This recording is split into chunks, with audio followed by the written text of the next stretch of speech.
अशा कमी नेत्यांमध्ये, समाज भाष्यकारांमध्ये प्रकाश आंबेडकरांचं नाव आदराने घेतलं जाईल. त्यामुळे त्यांच्याशी बोलणं, त्यांच्याकडनं विविध विषय समजून घेणं आणि त्यांच्याशी असलेल्या मतभेदांवरती ही चर्चा करणं हा नेहमी आनंदाचा आणि त्यापेक्षा शिकण्याचा भाग असतो. आणि तो शिकण्याचा आनंद मला खात्री आहे आज लोकसत्ताच्या जे सहभागी झालेले आहेत त्यांना आणि युट्यूबवरती हे जे बघणार आहेत त्यांना निश्चितच मिळेल. आपलं सगळ्यांचं पुन्हा एकदा मनापासून स्वागत. प्रकाशजी, मी आधी जास्त वेळ घेत नाही कारण बरेच प्रश्न तुम्हाला विचारायचे आहेत. ते आधी तुमचं विवेचन असणार आहे.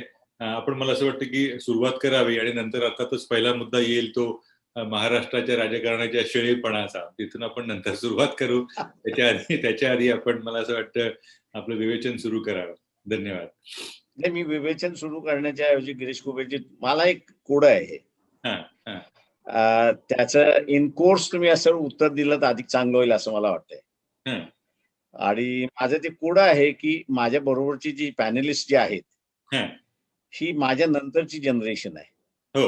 आणि माझी जनरेशन जी आहे ती माझ्या आता रिटायरमेंटच्या एजला आलेली आहे. बरोबर. राजकारणाच्या रिटायरमेंटच्या एजला आलेली आहे. आणि अमोल पालेकर एकदा त्यांनी असं उल्लेख करताना या दोन पिढींमधला अंतर सांगत असताना की नवी जनरेशन ही मोबाईल ताबडतोब उचलते, त्याचा वापर करते आणि त्याचं उत्तर शोधून काढते. आमच्यासारखी जी पिढी आहे ती मोबाईल ताबडतोब काय उचलत नाही, ती पुस्तकं शोधते आणि त्या पुस्तकामधनं उत्तर घ्यायला बघते त्या ठिकाणी. त्याच्यामुळे हा अंतर फार मोठा आहे. त्याच्यामुळे मी जे मांडणार आहे ते कदाचित जी पिढी 10 वर्षाची जी आहे, 15 वर्षाची जी आहे, ते त्यांना कदाचित मी असं आउटडेटेड वाचेन अशी असणारी परिस्थिती आहे. पण माझं जे कोड आहे त्याच्यामध्ये की आंबेडकरी चळवळीमधल्या नव्या पिढीमधल्या असणाऱ्या व्यक्तीला तुम्ही का चूज केलं नाही, हे मला असणारं मोठं कोड आहे. ते मला वाटतं जाता जाता आपण जर सांगितलं तर अधिक चांगलं होईल. त्या ठिकाणी मी सुरुवात करतो. पहिल्या असणारं जे आहे ते वर्ल्ड ओ मीटर म्हणून असणारं जे ऑर्गनायझेशन आहे वर्ल्ड ओव्हर, जे जगामधल्या वेगवेगळ्या देशामध्ये जे कोरोना बाधित झालेले आहेत त्यांच्या असणारं आकडेवारी ठेवते. भारतासाठी त्यांनी असणारं जी आकडेवारी दिलेली आहे ती 100% करेक्ट असं माझं स्वतःचं म्हणणं आहे. ती म्हणजे 2,77,29,227 ते 29 मे 2021 पर्यंत आहेत अशी परिस्थिती आहे. त्याच्यापैकी जे बरे झालेले आहेत ते 2,78,078,011 हे पेशंट त्याच्यातले बरे झाले, 99.9% आहे. ज्यांना डॉक्टर्स वाचू शकले नाही अशांची असणारी संख्या 3,22,512 आहे, म्हणजे ती 1% आसपास आहे. पहिल्या फेज मधलं असणारं जे हायेस्ट देशभरामधले निघालेले पेशंट जे ते 75,970 असे आहेत. 29 राज्य आणि 7 युनियन टेरिटरीज आपण असणाऱ्या बघितल्या तर ते एकंदरीत ते असणारं 36 राज्य मी असं त्या ठिकाणी धरतो. म्हणजे एका राज्यामध्ये ऑन एन ऍव्हरेज ज्याला आपण म्हणू 2,110 ते 2,111 ऑन एन ऍव्हरेज पेशंट असे निघाले. 14 दिवस आपल्याला असणारं क्वारंटाईन त्यांना करायचं असेल, म्हणजे मेडिकल ट्रीटमेंट द्यायची असेल तर प्रत्येक राज्याला सर्वसाधारणपणे 30,000 बेड्स याची असणारी सोय करावी लागते अशी असणारी परिस्थिती आहे. पहिल्या फेज मधला मीही असं कबूल करतो की हॉपकिन्सचा रिपोर्ट वाचल्यानंतर मीही थोडासा असं दचकलो होतो, कारण का त्यांनी असं म्हटलं होतं की 40% भारतामध्ये असणारी जनता त्याच्यामध्ये बाधित होईल अशी असणारी परिस्थिती आहे. पण त्याच्या 3-4 दिवसानंतर ऑस्ट्रेलियन सायंटिस्टचा असणारा रिपोर्ट आला होता की त्याच्यामध्ये त्यांनी असं म्हटलं की इंडियामध्ये पेशंट्स हे कमी असतील. आणि त्याला कारण देत असताना मला वाटतं त्या फेज मधून आपणही गेलाय, मी गेलेलो आहे की स्मॉल पॉक्स असेल, चिकन पॉक्स असेल, त्याच्यानंतर टायफॉइड असेल, कॉलरा असेल, H1N1 असेल किंवा त्याच्यामध्ये नंतरचे आलेले ह्या सगळ्या ह्याच्यामध्ये लसीकरण आपलं असणारं मोठ्या प्रमाणात झालेलं आहे आणि म्हणून आंबेडकर सर immune माफ system यांची करा, असणारी थोडं चांगली तुम्हाला थांबवतीये, पण प्लीज तुम्ही दुसऱ्या स्क्रीनला शिफ्ट होऊ शकाल. आम्ही बघू शकत नाही होत आता. कदाचित नेटवर्कचा प्रॉब्लेम आहे, पण बघू शकत नाही होत. आम्ही चित्र फार हलतंय. हो, मला नीट दिसतंय. नाही, मला तर मी स्वप्नील आणि मोबाईल वरती शिफ्ट होतो. मी 1 minute, give me 1 minute. Mobile वरती नाही, मग स्वप्नील सर काय करायचं? व्यवस्थित दिसतंय. हा जो Okay. आहे तो तुम्हाला दिसत असेल तर हरकत नाही. मला स्वप्नील सरांकडनं मेसेज आलाय की सर हेझी दिसतंय. Better to start a new one. Yeah, this is better sir, this is better. हा, हे जास्त चांगलंय. Okay okay.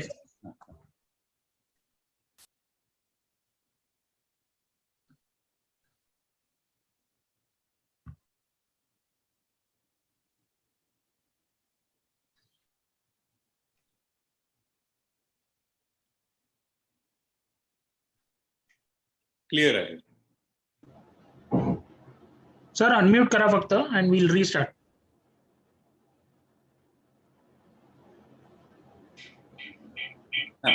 ओके, अनम्यूट झाला आता.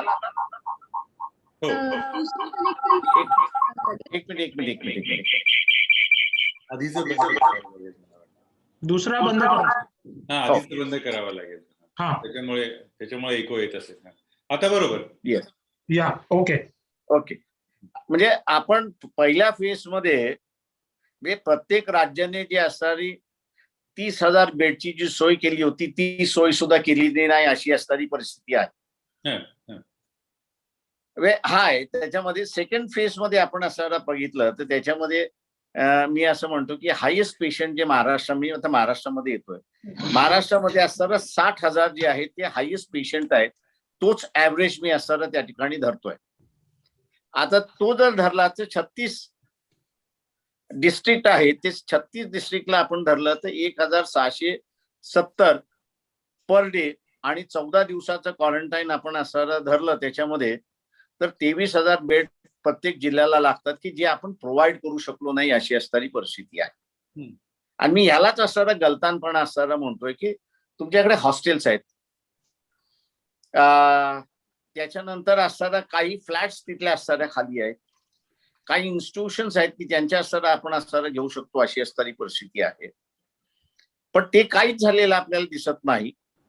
मी थर्ड फेज मध्ये याचा असणारा जे पाहतोय की त्याच्यामध्ये पहिला फेज आणि सेकंड फेज मध्ये वाढ जी आहे ती 3 पटीने असणारा वाढ झालेली आहे. आणि ज्याला वाढ आपण असणारा बघू, मी थर्ड फेज मध्ये 1,12,000 लोक अशी पकडतो. प्रत्येक जिल्ह्यामध्ये 4,000च्या आसपास असणारे पेशंट्स त्या ठिकाणी दर दिवशी येतील. 14 दिवसाचं क्वारंटाईन आपण बघितलं तर 50,000 बेड त्या ठिकाणी लागतील अशी परिस्थिती आहे. पण हा जो काही थर्ड फेज मधला येतोय तो थर्ड फेज मधला आपल्याला असणारा लहान मुलांना या ठिकाणी दिसतंय. आणि आजचे असणारे याचे फिगर्स आपण बघितले नगर जिल्ह्यातले तर ते थोडेसे अलार्मिंग आहेत असं मी त्या ठिकाणी मानतोय. लहान मुलाला ठेवायचं असेल तर त्याच्या आईला किंवा त्याच्या वडिलांना त्याच्या बरोबर ठेवावे लागतील. त्याच्यासाठी असणारा आपण काय केलेलं अशी परिस्थिती आहे. मी हा तिसऱ्या फेज मध्ये मी असणारा प्रचंड मोठा असणारा सिरियस आहे. आणि त्याचं कारण असं आहे की पहिल्या 2 फेज मध्ये जी काही गेले ते असणारे एज बार असं असणारं धरून मी असं बोलतो त्याच्यामध्ये की औषध मिळालं असतं, अजून मिळालं असतं तर 3-4 वर्ष जगले असते, ही त्याची रिॲक्शन आहे. त्याच्यामुळे राग आहे पण तो व्यक्त होण्यासाठी तेवढी काही त्याची इंटेन्सिटी नाहीये. पण आता असणारा लहान बालकांचा ज्यावेळेस येईल त्यावेळेस माझ्या अंदाजाने ही इंटेन्सिटी मोठ्या प्रमाणात राहील.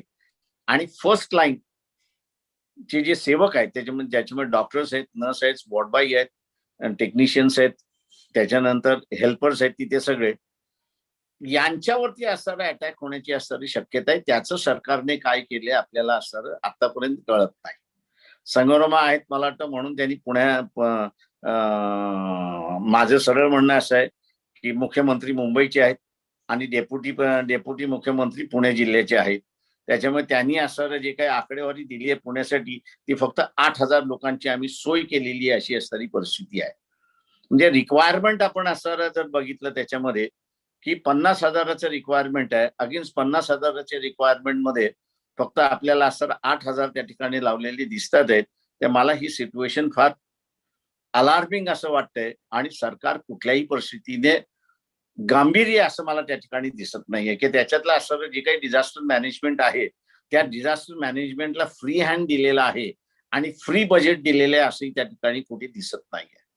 प्रकाशजी, मग याचा माझं हे मांडण्याचं ह्या पाठीमागचा असणारा हेतू एक लक्षात घ्या की आपण असणारा जर बघितलं तर जिल्ह्यामध्ये आणि राज्यामध्ये आपल्याला असणारं एकंदरीत जी काही बेडची जी प्रोव्हिजन आपल्याला लागते 14 दिवसाचं असणारं मी टार्गेट घेऊन ज्यावेळेस बघतोय त्याच्यामध्ये, तेव्हा आपल्याला असणारं 1.5 लाखाची सोय करावी लागते अशी परिस्थिती आहे. आणि दुर्दैवाने महाराष्ट्र 1.5 लाखाची सोय करत नसल्यामुळे आपल्याला लॉकडाऊन लावावं लागतंय. म्हणजे जगामध्ये कुठेही 1% डेथ रेशो नाहीये, ते डबल फिगर्स मध्ये आहे. माझं सांगण्याचा मुद्दा आहे की जिथे डबल फिगर मध्ये आहे तिथे असणारा आपल्याला असणारा डेथ रेशो हा असणारा सिरियस प्रॉब्लेम येतो, कारण का त्यांची पॉप्युलेशन लक्षात घेतात. बरोबर. आपल्या इथे असणारा 130 crores पॉप्युलेशन असताना फक्त बाधित जे आहेत ते बाधित फक्त इथं असणारा 3 कोटीच्या आसपास आहेत आणि त्यांना आम्ही असणारा सर्व्हिसेस देऊ शकत नाही. हा मला वाटतं असणारा सगळ्यात मोठा चिंतेचा विषय आहे असं मी त्या ठिकाणी मानतोय. त्याच्यामुळे याच्यावरती एक सिरियस डिस्कशन होणं हे गरजेचं आहे की आम्ही असणारा बांगलादेशाच्या जवळ सुद्धा नाहीयेत. म्हणजे 10,000 पेशंटच्या पाठीमागे बांगलादेशमध्ये 16 बेड्स आहेत, पण भारतामध्ये 10,000 पेशंटच्या पाठीमागे फक्त 6 बेड्स आहेत अशी असणारी परिस्थिती आहे. तेव्हा त्याच्यामध्ये हेल्थ डिपार्टमेंट जे आहे ते हेल्थ डिपार्टमेंटने मला वाटतं सिरियसली पाहणं या दृष्टिकोनातून महत्वाचं आहे आणि बजेटरी प्रोव्हिजन हेल्थ डिपार्टमेंटला पुरवणं ही त्याच्यातलं महत्वाचं आहे. ते जर झालं असतं तर मला वाटतं भारत हा पहिला देश असता की ज्यांनी विदाऊट लॉकडाऊन आणि विदाऊट मास्क कोरोनाशी भांडले असते अशी परिस्थिती आहे. मी हे सगळं मी जसं म्हणा कॉलेरा आम्ही बघितलेलं आहे, चिकन पॉक्स आम्ही बघितलेला आहे, स्मॉल पॉक्स बघितलेला आहे, टायफॉइडची फेज असताना बघितलेली आहे. त्याही वेळेस असताना क्वारंटाईन होतं. म्हणजे आज आपण त्याला क्वारंटाईन म्हणतो, पूर्वी त्याला म्हणायचं ए बाबा तू एकटा राहा, उगीच आपलं हे करू नको, दुसऱ्याला हे करू नको. त्याच्यामुळे ही नवीन नाहीये त्या सगळ्या ह्याच्यामध्ये. पण त्यावेळेस सुद्धा दुसऱ्याला होऊ नये म्हणून असणारी एक नॅचरल प्रोसेसची सिस्टम होती. जे आपल्या सगळ्यांना माहित होतं की ज्याच्या घरामध्ये चिकन पॉक्स झालंय, स्मॉल पॉक्स झालंय, कॉलेरा झालंय, टायफॉइड झालेला आहे, संध्याकाळी लिंबाची पानं आणून ती असणाऱ्या घरामध्ये जाळल्या जात होती. जे आज आपण असणारं सॅनिटाईज करण्यासाठी असणारं केमिकल वापरतो, त्यावेळेस असणाऱ्या लिंबाची पानं आणून असणारं घर सॅनिटाईज केलं जात होतं. तर आजच्या ह्याच्यामध्ये असणारं मला एक कळलं नाही की डिझास्टर मॅनेजमेंटच्या जी काही टीम आहे त्या सगळ्या टीमने हे जे नॅचरल प्रोसेस मधला जो भाग आहे की आता असणारं एडिक्वेटली प्रूव्ह झालेलं आहे की COVID-19 आणि ऑक्सिजन हे 2 असणारे एकमेकांचे 3600 आकडे आहेत. आणि आपल्या इथं असणारा नॅचरोपॅथी मधले असेल, आयुर्वेदिक मधले असेल, युनानी मधलं असेल किंवा इथे असणारे इतर ह्याच्यामध्ये आहेत किंवा रामदेव बाबा आहे किंवा इथला असणारा ज्याला आपण म्हणतो श्री रविशंकर आहेत की यांचं ब्रीदिंग एक्सरसाइज जे आहे त्या ब्रीदिंग एक्सरसाइजचा आपण असणारा पुढे का करत नाही आहोत, त्याला असणारा प्रिव्हेंटिव्ह मेजर्स आपण का करत नाही आहोत. जे काही मेजर्स मला दिसतात आहेत ते मेजर्स मध्ये तुम्हाला एकदा कोविड झालं की मग आम्ही काय करायचं ते आम्ही ठरवतो, पण ते कोविड होणार नाही याच्या दृष्टिकोनातून देत नाहीये. म्हणजे माझं म्हणणं असं आहे की त्याच्यामध्ये this is a phase which we are passing through. बरोबर. आता 3rd फेज आहे, 4th फेज आहे, 5th फेज आहे का हे मला माहित नाही. त्याच्यामुळे असणारं आपल्या माध्यमातून मी असणारं डिझास्टर मॅनेजमेंटकडे पोहोचण्याचा मार्ग करतोय, कारण का मुख्यमंत्र्याकडे पोहोचता येत नाही, उपमुख्यमंत्र्याकडे पोहोचता येत नाही. त्याच्यामुळे आपल्या माध्यमातून या गोष्टी मी आता पोहोचवण्याचा प्रयत्न करतोय. हे तर आम्ही पोहोचवूच, कारण झालंय असं की करोना काळात आपल्याला काय काय येत नाही हेच जास्त दिसून आलेलं आहे. त्याच्यामुळे ते अपयश आपलं इतकं दैदिप्यमान आहे की त्याच्यामुळे त्या अपयशानेच आपले डोळे दिपलेले आहेत. पण याचा संबंध प्रचलित राजकारणाशी जोडण्याचा आणि या दृष्टी आणि कोण मी दृष्टीचा याच्यासाठी म्हणतोय, म्हणजे आपण शब्द हा दृष्टी म्हटला आणि त्याच्यानंतर कोणही म्हटलेला आहे. हेल्थ हा सगळ्यात महत्वाचा इश्यू येणार आहे. याचं कारण असं आहे की तुम्ही आता या सगळ्या ह्याच्यामध्ये जे काही नॉर्म्स तयार झाले, त्या नॉर्म्स तयार झालेल्या ह्याच्यामध्ये ह्युमन टच हा गेलेला आहे. त्याच्यामुळे फिजिकल टच हा असणारा गेलेला आहे आणि एकमेकाशी भेटणं गाठणं हाही त्याच्यामधला असणारा थांबलेला आहे. म्हणजे मला माहिती आहे, मी ज्यावेळेस अपील केलं होतं, अरे बाबा आता ज्यांना कोणाला कोरोना झाला नसेल त्याच्या घरामध्ये चहा प्यायला जा, त्यावेळेस सोशल मीडियावरती मी प्रचंड मोठा टार्गेट झालो होतो त्यावेळेस. पण हा ह्युमन टच तुम्हाला असणारा काहीही व्हायरस झालेला आहे, म्हणून ह्युमन टच तुम्ही असणारा विसरता कामा नये, सोडता कामा नये. हा त्याच्यातला एक भाग आहे, म्हणून मी असणारा तो सगळं मानतोय त्या ह्याच्यामध्ये पण हा आजार येणार आणि जाणार, पण खरंच ह्युमन आहे. टच आणि ह्युमन रिलेशन्स या कायम राहिल्या पाहिजेत. पण राजकारणातला ह्युमन टच आणि ह्युमन अप्रोच हे दोन्ही आपण आता अलीकडे सोडून दिलेलंच आहे, करोनाच्या आधीपासून आणि एकंदरच सध्याच्या वातावरणात.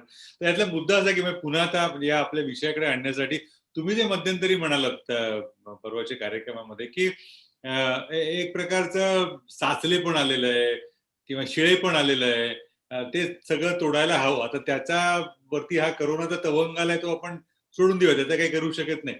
पण मग तुम्ही जे हे शब्द वापरले ते तुमच्या मनामध्ये काय, तुम्ही हे कशाच्या अनुषंगाने, राजकारणाचा अर्थ काय त्याच्यामधला? ते मी आता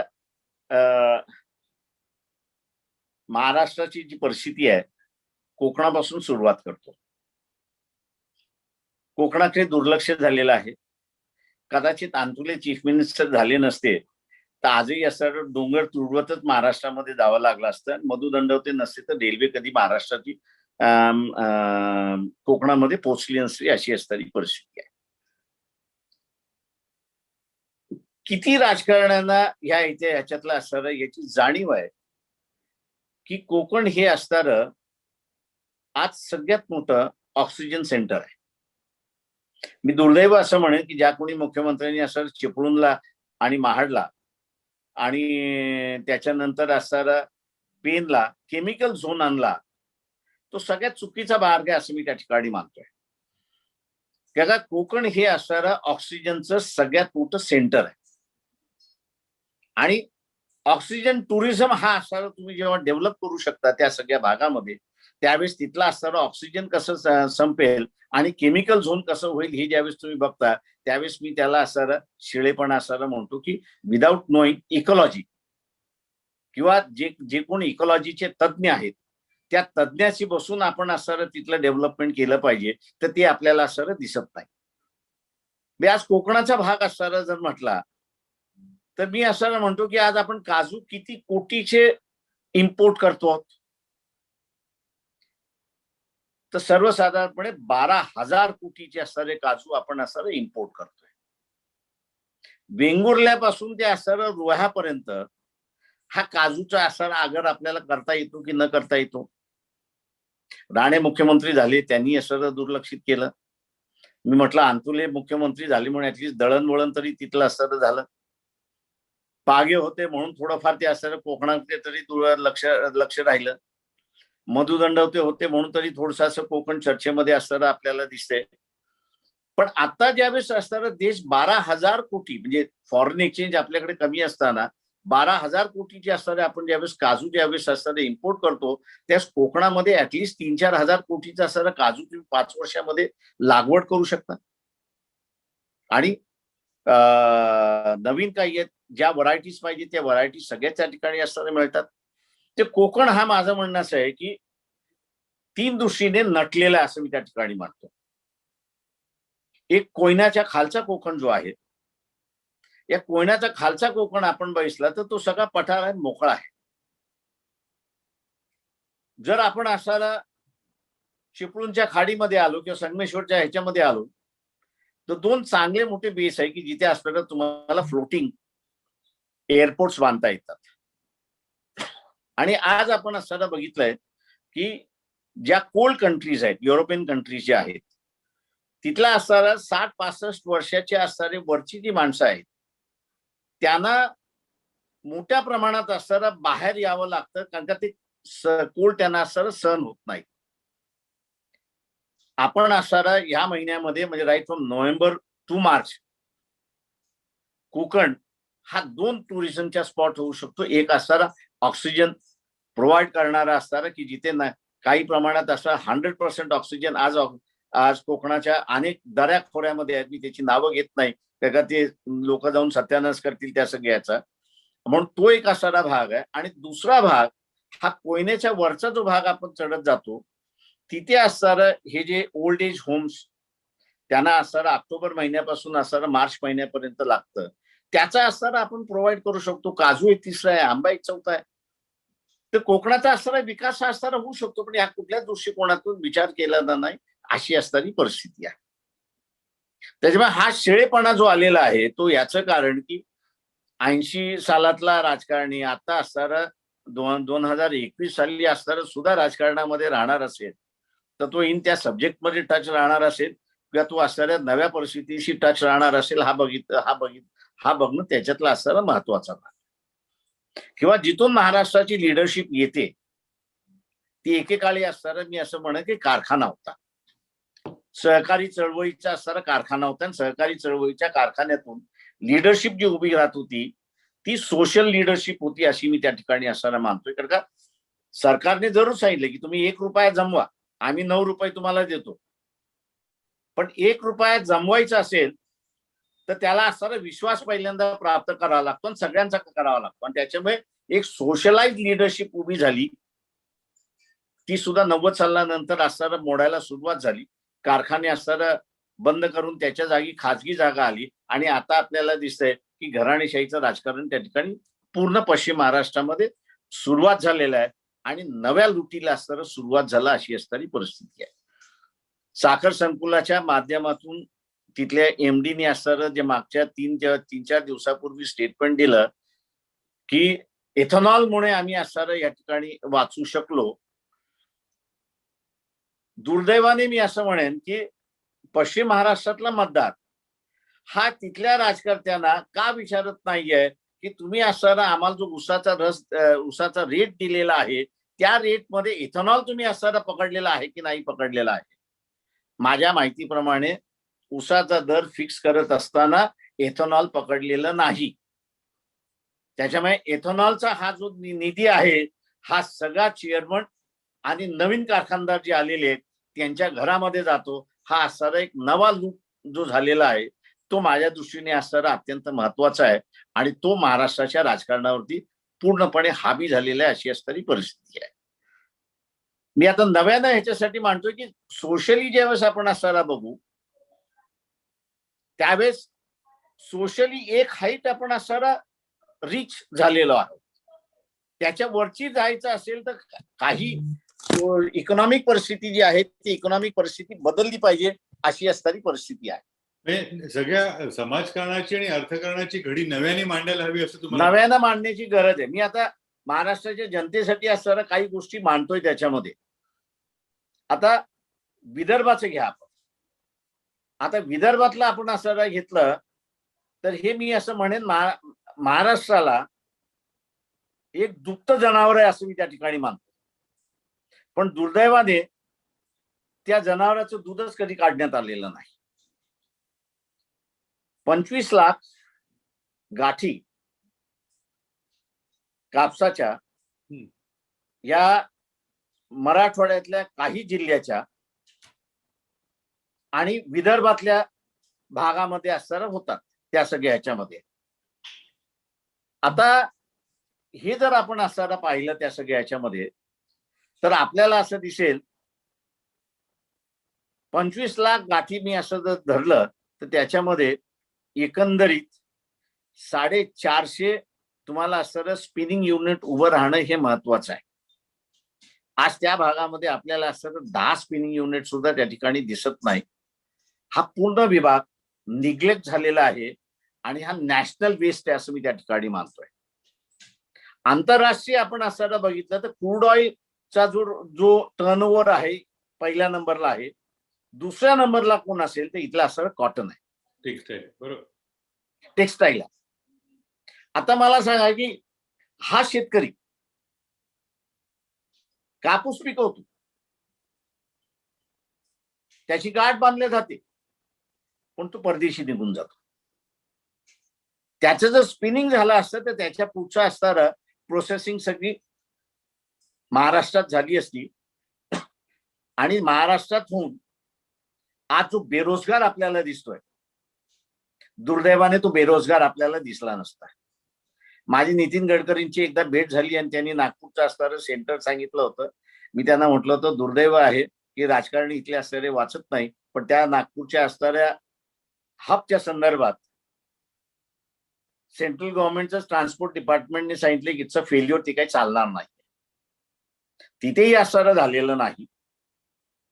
किंवा नागपूर हे माझं म्हणणं असं आहे की पुन्हा एक असं सेंटर आहे की ज्याच्यावरनं एकदा मॉस्कोवरनं फ्लाईट निघाली की तिचा पहिला स्टॉप हा असणारा टोकियो आहे. मध्ये आधी मध्ये काहीच नाहीये, बिघाड नाहीये. बिघाड झालं तर कुठे त्याला मध्ये आधी उतरायला जागाच नाही. अनेक वेळा असणाऱ्या इंटरनॅशनल एजन्सीजनी why not make Nagpur a hub, repair hub.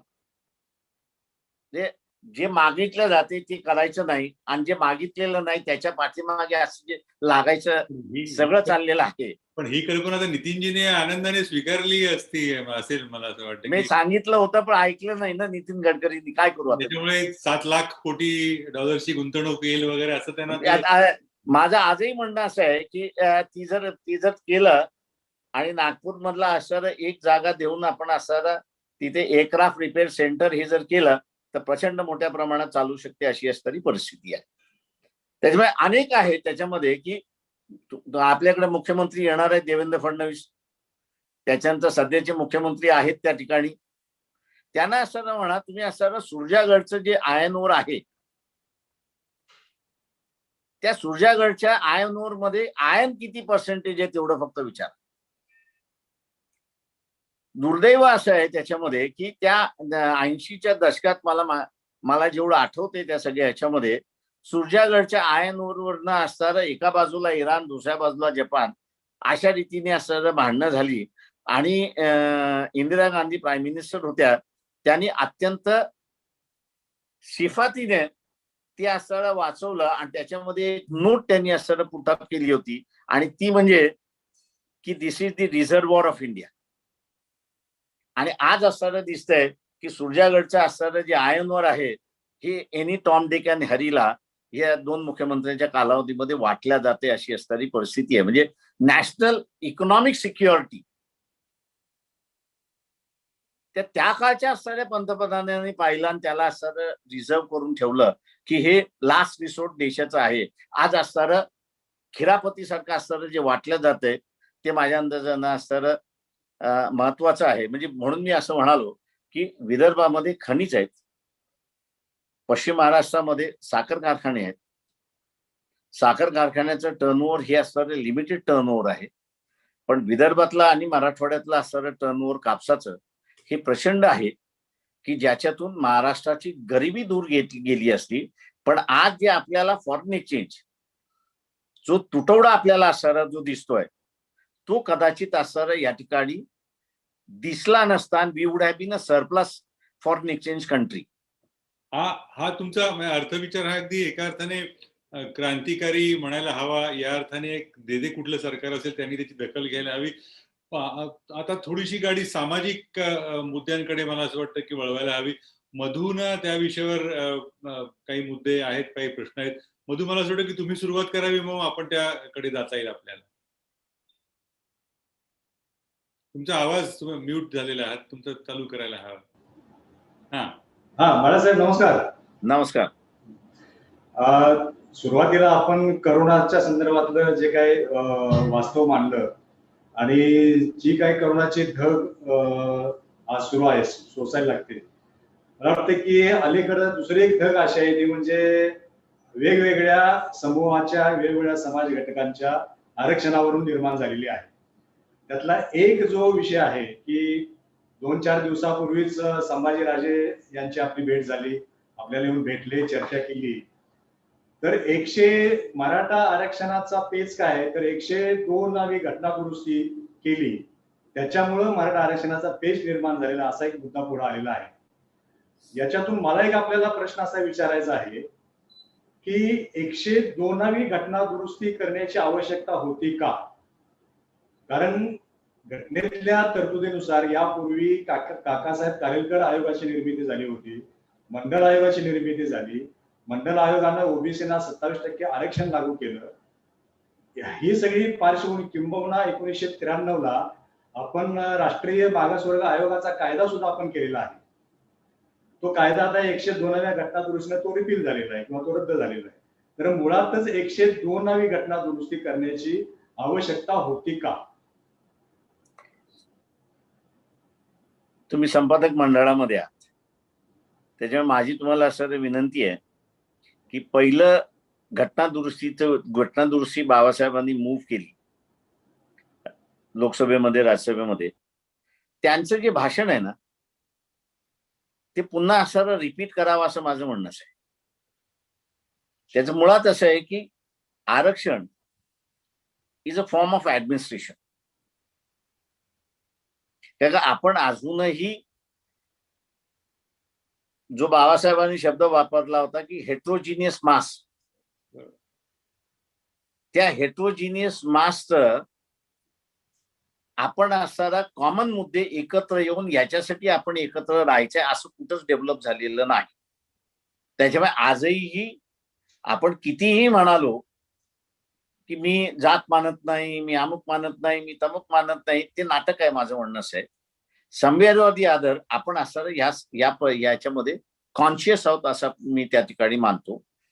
आणि म्हणून माझी प्रगती झाली नाही किंवा मी इतरांच्या पाठीमागे राहिलेलो आहे असं झालं तर मग मी इतरांच्या बरोबरीने यायला काय मागतो? तर आरक्षण हा सगळ्यात मोठा सोपा मार्ग झालेला आहे असं त्या ठिकाणी मानतोय. आणि तेच बाबासाहेबांनी नेमकं म्हटलं की दोराई स्वामीच्या संदर्भातलं जे सुप्रीम कोर्टाने जजमेंट दिलं आणि त्याच्यामध्ये असणारं किरवन ब्राह्मण आपण ज्याला म्हणतो, महाराष्ट्रामध्ये किरवन ब्राह्मण आपण ज्याला म्हणतो, मद्रास मधल्या तशाच ब्राह्मणांना असणारं रिझर्वेशन होतं, ते सुप्रीम कोर्टाने रद्द केलं. तेव्हाच बाबासाहेब म्हटले की आम्ही एक छोटी खिडकी ओपन केली होती की उद्याच्या येणाऱ्या सरकारला या आरक्षणाचा प्रश्न हा समोर येणार आहे, त्यांना फेस करावं लागेल, तोंड द्यावं लागेल. आम्ही एक खिडकी ओपन केलेली होती, ती खिडकी असणारं या जजमेंटनी बंद केलेली आहे. त्याचे असणारे परिणाम येणाऱ्या सगळ्या सरकारला भोगावे लागतील आणि ते आपण असणारं सगळ्या सरकारला भोगतोय आपण असणारं दिसतोय. आणि म्हणून संभाजीराजेंच्या प्रेस कॉन्फरन्समध्ये संभाजीराजेंच्या लढण्याच्या याच्यामध्ये मी त्यांना म्हटलं की जोपर्यंत आत्ता सत्ता आहे, सत्ता नाही, तुम्हाला काहीच करता येणार नाही. तुम्ही सत्ताधारी झालात तर तुम्हाला असणारं त्याच्यामध्ये करता येईल. मग गव्हर्नर मार्फत किंवा प्रेसिडेंट मार्फत तो जो दोराई स्वामीचा जो निर्णय आहे त्या दोराई स्वामीच्या निर्णयाला पुन्हा व्हिजिट करता येईल आणि त्या एक निर्णय आणि ती एक घटना दुरुस्ती त्यामुळे तुम्हाला असणारं आरक्षणाच्या संदर्भात अनेक नव्या भूमिका घ्यायला लागतात आहेत, परंतु तुम्हाला मार्ग सापडत नाही अशी असणारी परिस्थिती आहे. आणि म्हणून ते जजमेंट पुन्हा रिव्हिजिट करणं हे गरजेचं आहे असं मी त्या ठिकाणी मानतोय. पण मुद्दा असा की आरक्षणाची संकल्पना सामाजिक पातळीवरती असायला हवी, सामाजिक निकषांवर असायला हवी. ती आर्थिक निकषांची गरज निर्माण केली, या सरकारने तो बदल केला. तुम्ही आता दोराई स्वामी प्रकरणाचा दाखला देताय, याचा अर्थ असा की आरक्षणाची संकल्पना पूर्णपणे नव्यानेच मांडावी लागेल आता? नाही, माझं म्हणणं असं आहे की ही जी 102वी घटना दुरुस्ती जी आहे सुप्रीम कोर्ट अजून एक्झामिन करणं का पोस्टपोन करतंय हे मला माहित नाहीये, पण ती टिकणारी नाहीये एवढं मी त्या ठिकाणी सांगतो. आपल्याला जे काही मला घटनेचा अभ्यास आहे किंवा त्या संदर्भातला असणारा अभ्यास आहे ते टिकणारी नाही अशी असणारी परिस्थिती आहे. सुप्रीम कोर्टाने ताबडतोब तिला असणारं हिअरिंग करून तिच्या संदर्भातला असणारा निकाल दिला तर अधिक चांगलं बरं होईल असं मी त्या ठिकाणी मानतोय. आपल्याला रिव्हिजिट करण्याची गरज नाही, पण माझ्या अंदाजाने आरक्षण जो ज्यांना देण्यात आला होता, माझं म्हणणं असं आहे की तो जो क्लास आहे इन्क्लुडिंग मराठा क्लास मी असतं त्याच्यामध्ये म्हणतोय, कारण का मराठ्यांचे दोन भाग आहेत. जो सत्ताधारी मराठा आहे हा निजामशी संबंधित आहे एवढं आपण लक्षात घ्या. तो जागीरदार आहे, इनामदार आहे, जागीरदार आहे, इनामदार आहे, त्याच्यानंतर वतनदार आहे आणि त्याच्यानंतर देशमुखीच्या कॅटेगरीमध्ये येणार आहे, म्हणजे रुलिंग याच्यामधला आहे. जो कुलवाडी म्हणून असणारा पूर्वी ओळखला जात होता शाहू महाराजांच्या कालावधीमध्ये, किंवा बाबासाहेबांनी सायमन कमिशनचा रिपोर्ट केला त्या सगळ्या असणाऱ्या कालावधीमध्ये हा असणारा शूद्राच्या कॅटेगरीमध्ये येतो, अशी तरी परिस्थिती आहे. आणि म्हणून शाहू महाराज असतील, बाबासाहेब असतील, यांनी 1920 सालच्या अगोदर यांनाही आरक्षण मिळालं पाहिजे, अशी असणारी परिस्थिती आहे. त्याच्यामुळे सोशल इक्वेशन बदललेलं नाही, फक्त कुलवाड्यांचं मराठा हे झालं, पाटील हे झालं, आणि त्या नावामुळे परिस्थिती बदलली अशी नाही. यशवंतरावांच्या कसेल त्याची जमीन या असणाऱ्या धोरणाखाली जमिनी आल्या, तोपर्यंत सुबत्ता आली. पण 20-40 वर्षाच्या कालावधीमध्ये एका घरामधलं 4दा विभाजन ज्यावेळेस झालं, त्यावेळेस पुन्हा असणारा शेतकरी हा 2 एकराचा मालकावरती आला, अशी परिस्थिती आहे. आणि त्याला पुन्हा तीच समस्या त्या ठिकाणी फेस करावी लागते. माझं स्वतःचं असं म्हणणं असं आहे की हा जो क्लास आहे, कॉलेजमध्ये जाण्यापर्यंतचा असणारा जो क्लास आहे, याला आपण असणारं कॉम्पिटिशन मध्ये का उतरवतोय? म्हणजे मी ज्यावेळेस कॉलेजमध्ये ऍडमिशन घेतलं त्यावेळेस एक मित्र होता, त्याचं नाव नाही सांगत, आम्ही दोघं ऍडमिशन घेतलं, 2 वर्ष कॉलेजमध्ये होतो. इंटर सायन्स नंतर असणारं बायफर्केशन्स होतात, तेव्हा तो इंटर सायन्स मध्ये पास झाला. मला म्हटलं बीएससी ला जायचंय. म्हटलं ठीक आहे, चल बीएससीचं ऍडमिशन घेऊ. 15 दिवसानंतर आल्यानंतर म्हटलं नाही, मला असं मेडिकलला जायचंय. अरे म्हटलं कोण घेणार आपल्याला मेडिकलला? तर म्हटलं जाऊन तर बघू. म्हणून आम्ही केएम मध्ये गेलो, केएम मध्ये त्याला ऍडमिशन मिळालं. ते सगळं बघितल्यानंतर 15 दिवसानंतर पुन्हा म्हटलं की हे काय मला जमणार नाही, मी आता इंजिनिअरिंगला जातो. म्हणून व्हीजीटीआयला सुद्धा त्याला असणारं परमिशन मिळाली, म्हणजे ऍडमिशन मिळाली. माझं म्हणणं आहे की आत्ताच्या कालावधीमध्ये जेवढे 12वीतून बायफर्केट होणार आहे, त्या सगळ्या विद्यार्थ्यांसाठी ऍडमिशन होईल अशी सिस्टम आपण का नाही करत? शिक्षणामध्ये आपण असणारा जे आज 3% आणि 4% जे असणारे इन्व्हेस्टमेंट करतोय, ती फ्युचर जनरेशन या देशामधली आहे, ती आपण 12% काय घेऊन जाऊ शकत नाही? रिझर्वेशनचा प्रश्न हा जर पहिल्यांदा ऍड्रेस करायचा असेल तर माझं म्हणणं असं आहे की चॉईस ऑफ एज्युकेशन, आणि त्याच्यामध्ये ज्याला ज्याला 80% मिळालेले आहेत, याला असणारा चॉईस ऑफ एज्युकेशन हा आपण असणारा दिला तर कदाचित माझ्या अंदाजानं येणाऱ्या गव्हर्नमेंटला रिझर्वेशनचा मुद्दा जो आता जटिल झालेला आहे, ते फक्त संभाजी महाराज आणि माझी भेट झाल्यानंतर असणारा सगळेजण आता रिझर्वेशन वरती बोलतच नाहीये, किंवा वाकड्या तिकडे असणाऱ्या बैठका त्या ठिकाणी आपल्याला होताना त्या ठिकाणी दिसतात आहे. त्या सगळ्या ह्याच्यामध्ये पॉलिसी का करत नाही तुम्ही? ही असणारं कॉम्पिटिशन का लावताय? आणि त्या यंगर एजमध्ये कॉम्पिटिशन ज्यावेळेस तुम्ही लावताय त्यावेळेस त्याच्यामध्ये कळत न कळत त्या विद्यार्थ्यामध्ये की माझ्या आईबापाने या कॉम्पिटिशन मध्ये इन्व्हेस्टमेंट केलेली आहे, आता मी डिग्री होल्डर झालेलो आहे, किंवा इन्व्हेस्टमेंट केलेली पूर्णपणे मी असं आता वसुली केली पाहिजे, आणि म्हणून वसुलीचं सरकार वसुलीचं रिंग आपल्याला सगळं त्या ठिकाणी दिसतंय, आणि ते आता समाजाला बोचायला लागले अशी परिस्थिती आहे. किंवा आपलं जे आहे त्या ठिकाणी काही धोरणात्मक चुका होत आहेत, आणि म्हणून मी म्हटलंय की शिळं पाक जे आहे ते आता टाकून दिलं पाहिजे. म्हणून संभाजी महाराजांनी म्हटलं की नवीन ध्येयाची माणसं घेऊन पुढे या आणि इथला असताना ताजेपणा आणा, असं त्यांना आव्हान केले. आता बघूया महाराज काय करतात ते. तो भाग हा खूपच गुंतागुंतीचा वाटतो, प्रवेश आणि शिक्षणासाठीची हमी वगैरे वगैरे. पण तुम्ही एक मुद्दा अनुत्तरित ठेवला, तो म्हणजे आर्थिकदृष्ट्या निकष आणणं, अर्थव्यवस्था किंवा आर्थिक निकष हे राखीव जागांसाठी आणणं, हा एक मोठा वेगळा त्याच्यातनं एक नवीन एक दालन सुरू झालंय असं नाही का वाटत?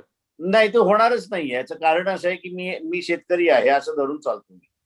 ज्या दिवशी पाऊस चांगला त्या दिवशी मी गरिबी रेखाच्या वरती, ज्या दिवशी दुष्काळ आला त्या दिवशी मी गरिबी रेखाच्या खाली. म्हणजे एक वर्ष मला आरक्षण, दुसऱ्या वर्षी मला आरक्षण नाही.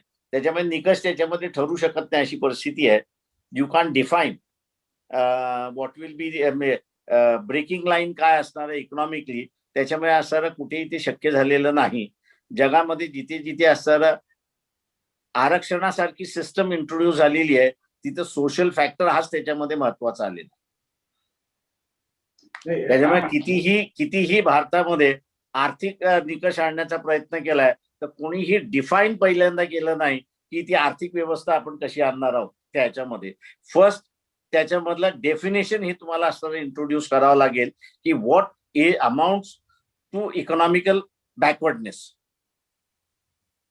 म्हणजे तोच मध्ये 103वी घटना दुरुस्ती करून आर्थिक निकषाने 10% जे आरक्षण आता लागू केलेलं आहे. ते पण त्या घटनेमध्ये आर्थिक जे आहे निकष काय आहेत स्पेसिफाय केलेत का तर नाही. हे टिकणार नाही असं आपलं मत आहे. पूर्णपणे टिकणार नाही. सुप्रीम कोर्टाने ताबडतोब त्याला असणारं एक्झामिन कॉन्स्टिट्युशनॅलिटी त्याची एक्झामिन करायला सुरुवात केली पाहिजे. पोस्टपोन करू नये. त्यांनी जसं 370वा कलम हिअरिंगच करत नाहीये तशा रीतीने ही 102वी हिअरिंगला ते चाल ढकल चाललेली आहे तिथे. कशासाठी? सुप्रीम कोर्ट इज मेंट पहिल्यांदा कॉन्स्टिट्यूशनच्या संदर्भातला इश्यू आलेला हा पहिल्यांदा डिसाईड केला पाहिजे. पण असं दिसतंय सुप्रीम कोर्टामध्ये आता की इंडिव्हिज्युअल इश्यूज पहिल्यांदा डिसाईड केले जातात आणि नंतर कॉन्स्टिट्यूशन इश्यूज डिसाईड केले जातात. हे दुर्दैव आहे असं मी वाटतं. मराठा आरक्षणाच्या संदर्भात किंवा आपण काय निवडणुकीमध्ये काय वेगवेगळ्या भूमिका किंवा एक मूलभूत भूमिका घेऊन उभे राहतात तर त्यावेळेला गरीब आता सुद्धा आपण बोललात की बाबा मराठा समाजामधला एक श्रीमंत वर्ग थोडक्यात आणि एक गरीब वर्ग. तर गरीब मराठा समाजाच्या बाजूने आपण एक भूमिका घेतात. तर ही परिस्थिती सगळ्याच समाजामध्ये आली असं आपल्याला वाटत नाही का? श्रीमंतांनी म्हणजे एक पहिल्यांदा एक लक्षात घ्या की मराठा समाजामध्ये एक रुलिंग क्लास म्हणजे आता आपण एक असं म्हणतोय की मराठा समाज म्हणून असं आपण म्हणतोय पण जुन्या काळी तशी व्यवस्था नव्हती ना. गावातला पाटील एकच होता ना त्यालाच पाटील म्हणायचे. उरलेल्या मराठा समाजाला म्हणजे आता ज्यांना आपण मराठा म्हणतो त्यांना पाटील आपण म्हणत नव्हतो. किंवा जुनी सिस्टम आपल्याला विसरून चालणार नाही. नवी सिस्टम इव्हॉल्व्ह झाली ठीक आहे सगळेच पाटील झाले आणि सगळेच श्रीमंत आहोत असं म्हणायला लागले. पण जशा जमिनीचं वाटप होत गेलं कुटुंबामध्ये त्या पुन्हा असणारं गरिबी ते दिसायलाच लागले. शेवटी तुम्ही तिथल्या सत्तेशी संबंधित होता की नाही हा त्याच्यातला क्रायटेरिया. म्हणून मी म्हटलं जागीरदार इनामदार सरदारक्या देशमुखी पाटीलकी हे सगळे सत्ताधाऱ्याशी संबंधित होते. उरलेला जो होता हा मजूर वर्ग होता की ज्याला शिवाजी महाराजांच्या भाषेमध्ये म्हणायचं झालं तर हा असणारा लुम्पिंग एलिमेंट समाजामधला अशी परिस्थिती आहे. त्याचा आणि सत्तेचा संबंध नाही. नाही सत्तेचा संबंध पुन्हा त्या सुबत्तेशी येतो त्याच्या आर्थिक विकासाशी येतो. त्यामुळे की सगळ्याच समाजामध्ये गेल्या 60-70 वर्षामध्ये थोडी बहुत आर्थिक प्रगती झालेली आहे. काही वर्ग मागासलेला राहिलेला आहे. तर हे आरक्षणाच्या संदर्भामध्ये हे सगळं सामाजिक जो बदल आहे हे स्थित्यंतर आहे ते विचारात घेऊन काय नव्यानं मांडणी करणं आज आवश्यक आहे असं आपल्याला वाटतं. ते माझं आज याच्यामध्ये की नवीन पिढी जी आहे त्याची इच्छा जी आहे ही सगळ्यात महत्वाची आहे. त्याचा एम आणि त्याचा ऑब्जेक्ट हा सगळ्यात महत्वाचा आहे. आज तो काय म्हणतोय की मी शिकलो पाहिजे आणि मला संधी मिळाली पाहिजे. आज आपण असाला ज्या काही वेगवेगळ्या नीट सेट अमुक धमुक सगळ्या ज्या काही परीक्षा इंट्रोड्यूस केल्यात कशासाठी इंट्रोड्यूस केल्या? बरं ज्यावेळेस इंट्रोड्यूस केल्या त्यावेळेस ग्लेअरिंग एक्झाम्पल आपल्या समोर आलं. म्हणजे बोर्डाच्या परीक्षेमध्ये पहिला आला तो कॉमन एंट्रन्स टेस्ट मध्ये हजारावा आपल्याला दिसतो. म्हणजे बोर्डाच्या परीक्षेमध्ये तो इंटेलिजंट आणि कॉमन एंट्रन्स टेस्ट मध्ये तो असणारा ही कुठली सिस्टम? तुमची असेसमेंटची पद्धत बदलली आणि असेसमेंटची पद्धत बदलल्यानंतर जो हुशार होता तो आपल्याला दिसतो आणि जो होता तो आपल्याला हुशार दिसतोय. याच्यामधनं दिसते काय आहे की जी काही इव्हॅल्युएशन सिस्टम आहे ती इव्हॅल्युएशन सिस्टम आपली असणारी मिस्टेक आहे. मगाशी जसं असताना कुबे साहेब म्हणाले होते की ती येणं शक्य नाही, पण आज असताना युरोपमध्ये असेल किंवा अमेरिकेमध्ये असेल, भारतातले किती विद्यार्थी जातात? 40 लाख 50 लाख विद्यार्थी तिथे शिकायला जातात. जर ते स्वतःच्या रिक्वायरमेंट पेक्षा अधिक ऍडमिशन देऊ शकतात, त्यांनी ती सिस्टम डेव्हलप केली ना. मग आपण का नाही भारतामध्ये ती डेव्हलप करत? प्रत्येक वेळेस आपण असं कॉपी कॅट का व्हायचं? इथं आत्ताची जी नवीन पिढी आहे माझ्या दृष्टीने ती इंडिपेंडेंट थिंकिंग पिढी आहे. तिला संधी दिली पाहिजे. ती स्वतःहून इथे अनेक गोष्टी इथे असतात ते निर्माण करू शकते, पण तिला संधीच नाहीये तिला. नाही, पण तुम्ही एका अर्थाने म्हणता ती इंडिपेंडंट आहे, विचाराने पूर्णपणे वेगळी आहे, तिचे विचार प्रक्रिया वेगळी आहे. तर तसं असेल तर ती त्याच म्हणजे 60च्या दशकातली जी तरुण पिढी ज्या चक्रामध्ये अडकलेली होती, 80च्या दशकातली अडकलेली होती, मंडल आयोगानंतरची अडकलेली होती, त्याच चक्रात पण ही तरुण पिढी अडकलेली दिसते ना. माझं म्हणणं मग इथल्या असणाऱ्या मीडियानी आपला रोल बघावा ना. I blame the media. याचं कारण तुम्ही प्रोजेक्शन कोणाला देताय? मी आता डायरेक्ट एका प्रश्नाला हात घालतो, जे मला घालायचं नव्हतं पण घालतो आता. हेमंत करकरे, कामते असतील, साळसकर असतील, जजमेंट आलेलं आहे. Is there any reference as to how they were murdered? Is there any reference? नाही तर का नाही? कोल्ड ब्लडेड मर्डर आपल्याला दिसते आणि त्या कोल्ड ब्लडेड मर्डर मध्ये असणारा त्या जजमेंट मध्ये कुठेही असणारा उल्लेख नाही. आणि उल्लेख नाही का? उल्लेख नाही. आम्ही क्वेश्चनिंग करायला तयार नाही. आणि तिथेच मी असणारा म्हणतोय की क्लिक उभं राहिलेलं आहे. That clicks needs to be broken down. आणि आपण आता असताना अशा परिस्थितीमध्ये आलेलो आहोत की कास्ट आणि रिलिजन यांनी देशाला ओव्हरटेक केलेला आहे. आणि आपण कोणीही हे रिअलाइज केलेलं नाही की कास्ट आणि रिलिजन हे ओव्हरटेक केल्यानंतर परिणाम काय झालाय. परिणाम हा झालाय की पॉलिटिकल पार्टीज या श्रिंक व्हायला लागल्यात, संपायला लागलेत. काँग्रेस सारखी पार्टी तिचं अस्तित्वच असताना नष्ट होतंय की अशी असणारी परिस्थिती उभी राहिलेली आहे. आणि आपण एक साधा प्रश्न आहे की क्रायसिस उभ्या राहिल्या तर कुठल्या पार्टी लीडरवरती तुम्ही विश्वास ठेवणार एवढं मला सांगा. Is there any person? मला तरी नाही दिसत आहे. लोक म्हणतील Modi. Let the facts be out. आणि काय हालत होईल मग ती बघायला हरकत नाही त्याच्यामध्ये. त्यामुळे आज आपल्याला असणारं एकही नॅशनल सीनवरती there is no political party की जी नॅशनल रिप्रेझेंट करते.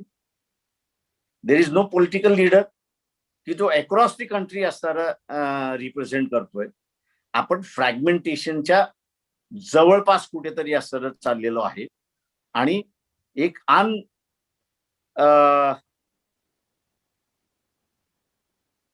डिस्कस किंवा तो माझ्या मताप्रमाणे असे 15-1 वर्षापूर्वी डिस्कस झाला होता. I don't remember the name of the writer, पण त्यांनी फार चांगल्या रीतीने केला होता. बिटवीन नॉर्थ अँड साऊथ की आणि तिथूनच मग ती पॅरासाइट स्टेटची असणारी कल्पना त्या ठिकाणी निघाली होती. आत्ताच्या ह्याच्यामध्ये असणारा आपण असणारा बघितले तर नवीन टर्न त्याच्यामध्ये असणारा घेतला जात आहे. म्हणजे आपल्या इथे काल राज ठाकरेंनी असणारा ज्याला आपण म्हणतो की अमित सेन बद्दलचं असणारं बेंगालीपणाबद्दल असं केलं तर मी महाराष्ट्रीयनपणा केला तर त्याच्यामध्ये आहे काही नाहीये. पण एक सगळेजण विसरले आणि माझ्या अंदाज इथले सगळे इकॉनॉमिस्ट त्याला असणारा जबाबदार आहेत असं मी म्हणतोय की they are not analysing economic concentration of powers within the states कशा पद्धतीने चाललेला आहे आणि बाहेरून कोणी राज्य करायला येईल असं मी त्या ठिकाणी मानत नाही या सगळ्या फ्रॅगमेंटेशनच्या ह्याच्यामध्ये. उद्या असणारा नवीन इश्यू जो मला असणारा याच्यामधला दिसतोय की one state dominating the other state. ते अनेक कारणाने होईलच, कारण ते दिसतच आहे आपल्याला त्याच्यामध्ये. आणि त्याला कारण असं आहे की आम्ही धर्म आणि जात याला महत्व दिलेलं आहे. धर्माला महत्व का दिलंय तर इथला मुसलमान बदमाश आहे. जातीला आम्ही असणारं महत्व का दिलेलं आहे तर इथला असणारं लिडरशिप स्टेल आहे, शिडी आहे आणि म्हणून त्याच्यातलं असणारं झालेलं आहे. तर हे कुठेतरी बदललं पाहिजे असं माझं स्वतःचं म्हणणं आहे. नाही, तुम्ही एक अतिशय महत्वाचा मुद्दा म्हणला की तुम्ही जे म्हणताय राज्य दुसऱ्यावरती मोठं होईल किंवा प्रभाव 2026 नंतर ते होणारच आहे, कारण राज्यांची पुनर्रचना होईल, खासदारांची पुनर्रचना होईल वगैरे वगैरे.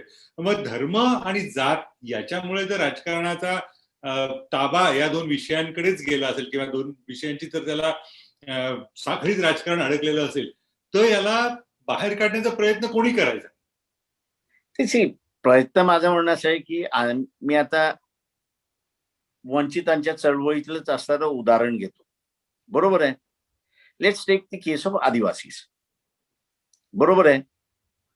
आदिवासींच्या संदर्भात कॉन्स्टिट्युशनली काय काय लिहिलेलं आहे हे आपण असणारा पहिल्यांदा लोकांना सांगितलेलं आहे का? किंवा भारताने ब्रिटिशाला राज्य केलंय हे बरोबर आहे, पण आपण असणारं हे सांगू शकलोय का की जो आदिवासी भाग होता त्या आदिवासी भागामध्ये ब्रिटिश कधी घुसले नाहीत किंवा घुसू शकले नाहीत. त्यांना इन्क्लेव्ह केलं आणि इन्क्लेव्ह करून त्यांना असणारं आतमध्ये ठेवलं आणि त्यांचं असणारं सगळं हे केलं आणि फॉरेस्टच्या माध्यमातून त्यांना इकॉनॉमिकली पहिल्यांदा डिपेंडेंट केलं आणि सेकंडली फिजिकली त्यांना असणारा वीक करण्यात आला.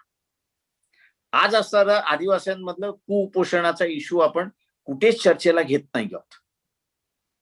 म्हणजे मुंबईच्या जवळचा असणारा पालघर हा जिल्हा आपण असणारा घेतला तर पालघरमध्ये आज असणारा 53% 0 to 5 असा असणारा हा जो विद्यार्थी आहे हा कुपोषित आहे. मी डाव्यानं असणारा अनेक वेळा हा प्रश्न विचारतो की मुंबईमध्ये मी वाढलेलो आहे तेव्हा बाहेर आम्ही पाट्या बघितलेल्या आहेत की भरती चालू आहे, तुम्ही ह्या आदिवासींना का नाही लावलं याचं असणारं उत्तर देतं देर इज नो आन्सर. प्रश्न असा आहे की आज आदिवासींचा इश्यू आपला चर्चेचा भाग आहे का? नाही. संविधानाच्या नाही मी एक येतो संविधानाच्या माध्यमातून त्यांचा असणारं स्वतंत्र इस्टॅब्लिशमेंट करता येईल आणि त्यांना स्वतंत्र मॅनेजमेंट करता येईल ही प्रोव्हिजन आहे. आणि खनिज त्या निमित्ताने बाबासाहेबांनी असं बघितलं की जल जंगल पाणी याचा पूर्णपणे अधिकार त्या असणाऱ्या आदिवासींकडे राहील. तुम्हाला घ्यायचा असेल तर तुम्हाला त्यांच्याकडून तो घ्यावा लागेल. आज तुम्ही त्यांच्यावरती अतिक्रमण करताय, तो अतिक्रमणाला विरोध करतोय म्हणून तुम्ही असणारा साल्वा जुडम उभा करताय a war with in a nation. आणि आम्ही काहीच बोलत नाही आहोत. आम्ही इंटेलेक्च्युअल्स फक्त असणारा बघत बसलोय. इव्हन सुप्रीम कोर्ट असणारा त्या ह्याच्यामध्ये साल्वा जुडमला परमिशन देते. हे काय चाललंय काही आहे? कॉन्स्टिट्युशनली त्या सगळ्या परिसरामध्ये अधिकार त्यांना दिला. जल जंगल जमीन याच्याबद्दल असणारा अधिकार त्यांना दिलेला आहे. तुम्हाला त्यांच्याकडून तो अधिकार घ्यायचा असेल तर तो तुम्हाला असणारा त्यांच्या कमिटीज फॉर्म करून तुम्हाला असणारा त्याच्यामध्ये सेल्फ रूल गव्हर्नमेंट फॉर्म करून तुम्हाला त्याच्यातला असणारं घ्यायचं आहे. ते नाही तर तुम्ही त्यांना असं हुसकायला लागलेलं. आदिवासीचं झालं. त्याच्यानंतर इथला असणारा सेकंड लार्जेस्ट ग्रुप आहे दॅट इज दी नोमॅड्स. या नोमॅड्सची अवस्था काय आहे? ब्रिटिश 1857च्या बंडामधला सगळ्यात बिगेस्ट सफरर तो आहे, and which is 18% of the population. आज त्याची चर्चा आहे का? टीव्ही त्याची चर्चा करते का? प्रेसमध्ये त्याचं काही येतंय का? त्याच्यासाठी डेव्हलपमेंट काय केलेलं आहे का? मी मध्यंतरी असताना ज्यावेळेस कास्ट सर्वे व्हावा आणि मी ज्यावेळेस म्हटलं इट शुड बी डन, तेव्हा मला अनेक जण म्हणाले की तुम्ही कास्टला हे करते. म्हटलं नाही. म्हटलं 50 नंतर जे इकॉनॉमिक रेव्होल्युशन आलं, त्या 50च्या इकॉनॉमिक रेव्होल्युशन मध्ये इकॉनॉमिकली जेनोसाइड कोणाचा झाला की न झाला याचे फिगर्स आपल्याकडे आहेत का? आज डोंबाऱ्याचं समाज आपल्याला दिसत नाही. मी नावं घेऊ शकतो त्याच्यामध्ये की ज्यांचं कुठंच आपल्याला असं दिसत नाही. म्हणजे हा जेनोसाइड झालाय. आज असताना ठीक आहे की त्यावेळेस इंडस्ट्रियल रेव्होल्युशन पाहिजे होतं, आपण ते सुरुवात केलं. कास्ट बेस्ड किंवा विलेज बेस्ड इकॉनॉमी होती, त्याला असताना रिप्लेसमेंट झालं, त्यांचं असताना पुनर्वसन झालं नाही, त्याच्यामुळे ते विदर्भे झाले असं मान्य करतो. पण त्याच्यातनं शिकायला तर आपल्याला मिळतं की या गोष्टी आपण केल्या तर हे होतं, त्याच्यामुळे आपल्याला असं यांना असं प्रोटेक्शन द्यावं लागेल. नाहीये. आणि म्हणून माझं असं म्हणणं आहे त्याच्यामध्ये की आज जी काही राजकारणाचा भाग, मला एक सांगा ना की इथल्या असणाऱ्या आदिवासीबद्दल असेल, शेड्यूल कास्ट बद्दल असेल किंवा इथल्या असणाऱ्या मागासवर्गीयांबद्दल असेल तर काय लोकांची भावना आहे? बिनडोक आहेत, डोकं नाही, समजत नाही, पॅरासाइट्स आहेत, सरकारचे जावई आहेत. ही चूक आहेत ना. म्हणजे आम्ही कधीही हे करायला तयार नाही आहोत, पण माझं म्हणणं आहे की this is the most intelligent class. इथला असणारा जो स्वतःला मी फार बुद्धिमान असं म्हणतोय, त्यांनी असणारा विस्तवावरनं चालून दाखवलंय का कधी? आणि ज्यांनी विस्तवावरनं चालून दाखवलं त्याला आपण काय म्हणतो? हा अंधश्रद्धा. आणि ती विस्तवावरती चालण्यासाठी आता ठीक आहे, आपल्याकडे कळलं की निलगिरी लावली की असणारं एक 10-15 मिनिटं आपल्याला जळत म्हणजे त्याचं धाक बसत नाही त्याच्यामध्ये. पण दॅट इज हिज फाइंडिंग ना. Why don't you recognise him as a scientific class? त्या काळात त्यांनी त्याचं संशोधन केलं, जगण्याचं संशोधन असेल त्याचं. ते जगण्यापुरतं आम्ही त्याला असणारं ऍडमिटच करायला तयार नाही आहोत. आम्ही त्याला बुद्धी नाही, काही नवीन करू शकत नाही, अशाच असणाऱ्या परिस्थितीमध्ये आहे. आणि म्हणून we don't allow him to come in to social field. नाही, पण याच्यात एक मला नेहमी मतभेदाचा तो मुद्दा जाणवतो तो असा की राजकीय नेतृत्वाचा किंवा समाज चळवळीच्या नेतृत्वाचा एक वर्ग असा दिसतो की आदिवासींनी आदिवासीच राहावं, भटक्या विमुक्त आणि भटक्या विमुक्तच सारखं राहावं, तशाच पद्धतीने जगत राहावं, अशा पद्धतीची यांची विचारधारा आहे किंवा काय, असं एक चित्र दिसतं ना त्याच्यामध्ये. हो, दिसतं ना. याचं कारण असं आहे की मग एक्सप्लॉयटेशन करता येतं ना. प्रश्न असा आहे त्याच्यामध्ये की मी आता 2 भाग करतो. एक वैदिक मानणारा वर्ग आणि संतांना मानणारा वर्ग. या दोघांमधला एक डिफरन्स मी नेहमी असताना पाहत असतो की संतांना जो मानणारा जो आहे त्यांनी पुनर्विवाह मान्य केला. वैदिक धर्म मानणारा जो होता तो असणारा पुनर्विवाह मानत नव्हता. शेवटी आम्ही असणारा ह्या संतांच्या शिकवणीतून असणारा हे स्वीकारलेलं आहे आणि असणारा पुनर्विवाह हा झाला पाहिजे वैदिक धर्मातल्या मानणाऱ्या लोकांनी सुद्धा. कोणी म्हणतंय का? तो उलट म्हणतात नाही, आम्ही असणारा या सगळ्या पिढीला असणारा आम्हीच सुधारलेलं आहे आणि आम्हीच असणारा पुढाकार लिहिला होता असं त्या ठिकाणी भासवल्या जातं. म्हणजे कल्चरल सिंक्रोनायझिंग जे झालं पाहिजे होतं या देशामध्ये ते दुर्दैवाने झालेलं नाही. आणि म्हणून मगाशी जे मधु कांबळेंशी बनत असताना की बाबासाहेबांनी म्हटलं की दिस इज एन हेट्रोजिनियस मास. या हेट्रोजिनियस मास मधला कॉमन मुद्दे काही आहेत हे तुम्हाला शोधावे लागतील, डेव्हलप करावे लागतील, आणि that will be the grounds. आणि ते या देशाच्या आधारभूत पायाभूत उभारणीचं कार्यक्रम येणाऱ्या सरकारचा असेल. पण तशी सुरुवात पण झालेली नाही. मग अजिबात झालेली नाहीये. मग तुम्ही देशाचं म्हणून भवितव्य भौगोलिक दृष्ट्या आणि राजकीय दृष्ट्या आणि सामाजिक दृष्ट्या कसं बघता? ते मी मगाशीच म्हणालो ना की मला एक नेता दाखवा येणाऱ्या 5 वर्षाच्या कालावधीमध्ये की जो विश्वासाला उतरू शकतो every section of the society. मी त्याच्यामधलं आजही म्हणत, मी अगोदरही म्हणालो की Atal Bihari Vajpayee was the last.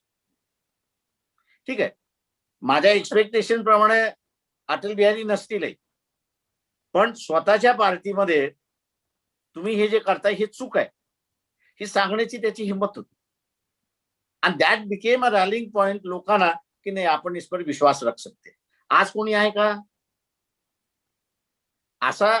Congress पार्टीमध्ये नाही, असा बीजेपी मध्ये नाही, आणि डाव्यांमध्ये नाही, उरलेल्या ह्याच्यामध्ये उभंच राहू दिलं नाही अशी असताना परिस्थिती. मग आता मला तुमच्या राजकारणाकडे यावं लागेल. म्हणजे वंचित बहुजन आघाडी आणि प्रकाश आंबेडकर म्हणून जे एक व्यक्तिमत्व आहे त्यांच्या मागे आणि पुढे असलेलं राजकारण त्याच्याविषयी विचारायला आवडेल. ते नेहमी असं संशयाच्या नजरेतनं किंवा बुद्धिभेदाच्या नजरेतनं का त्याकडे पाहिलं गेलं? हा, कारण का बदल घडवू शकतो ना. म्हणजे इथला असणारा जो धर्मवादी आहे आणि जातवादी जो आहे त्याच्या लक्षात आलंय की एक आंबेडकर पसरवता आला नाही, त्यांनी आखं बदललं. दुसऱ्या आंबेडकराला येऊ दिला आणि कदाचित त्याच पद्धतीने गेला तर आपलं काय होणार. आणि म्हणून आपण बघत असाल की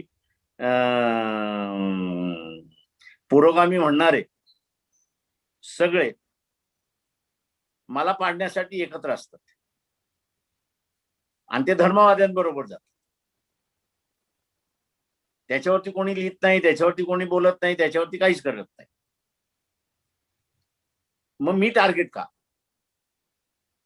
तर मी कुठल्याही समाजाचं राजकारण करत नाही, कुठल्याही धार्मिक ग्रुपचं असणारं राजकारण करत नाही. तर इथं असणारा व्यक्ती म्हणून असणारा जो आहे त्या व्यक्तीला आधारित धरून जो ग्रुप आहे त्याच्याबद्दल तुम्ही असणारी भूमिका मांडली पाहिजे ना. आणि ते दुर्दैवाने मी जर म्हणतोय जी पिढी शिळी झालेली आहे तिला ते पचत नाहीये. मी नव्या पिढीचा आशावादी फार मोठ्या प्रमाणात आहे. आता जे काही मी असणारं पाहतोय देशभरामध्ये असणारं पाहतोय ते कुटुंबामध्ये कलह सुरुवात झालेला आहे. वडिलांमध्ये आणि मुलांमध्ये, आई वडिलांमध्ये आणि मुलांमध्ये कलह सुरुवात झालेला आहे. आई वडील म्हणतात येत नाही बा ही परंपरा आहे, ही या पद्धतीने तू असणारा गेला पाहिजे. आणि हा जो नवीन पिढी जी आहे ती असणारी म्हणते नाही मला जे पटतंय मला पाहिजे, मी तसा असणारा जगतोय.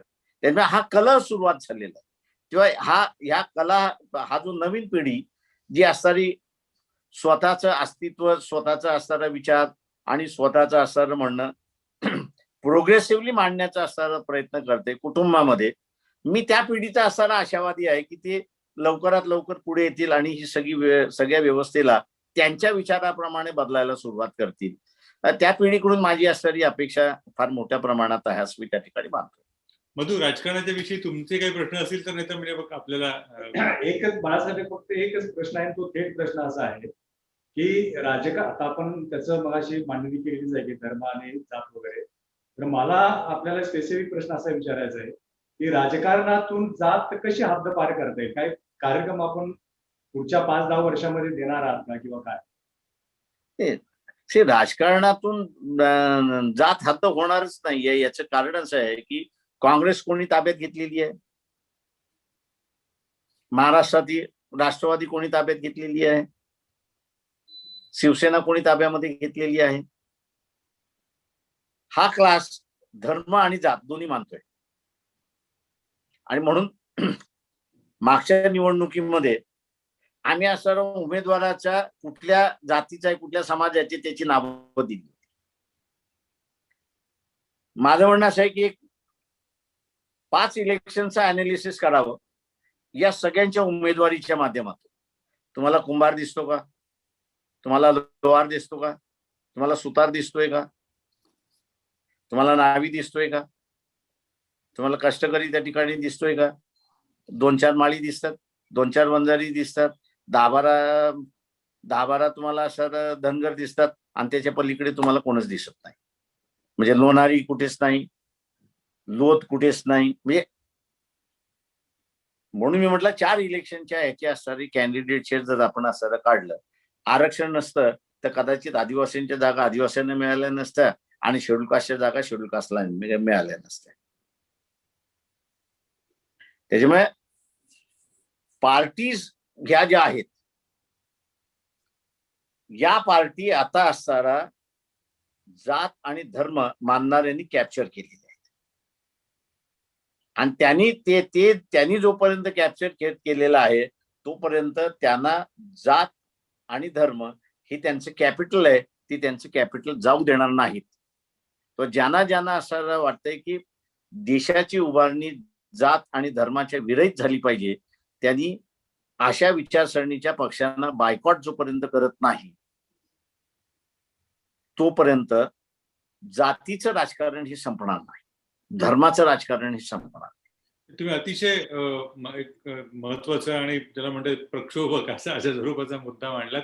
गेल्या काही दिवसापासून विशेषतः मराठा आरक्षण वगैरे हे मुद्दे सुरू झाल्यापासून अशी एक कंडी पिकवली जाते, अशा अर्थाने म्हणते की जोपर्यंत ती सत्य होत नाही तोपर्यंत तिच्याविषयी काही म्हणता येणार नाही, की तुम्ही आणि काही नेते एकत्र येऊन एक वेगळी अशी मग आदिवासी असतील, ओबीसी असतील, अशी काही एक राजकीय आघाडी प्रस्थापित करण्याचा प्रयत्न करताय किंवा त्यांना एकत्र आणताय. कितपत तथ्य आहे त्याच्यामध्ये? आत्ताच्या ह्याच्यामधलं मला एक सांगा गिरीशजी, कुठला नेता असा आहे की तो इंडिपेंडंट स्टँड घेऊ शकतो?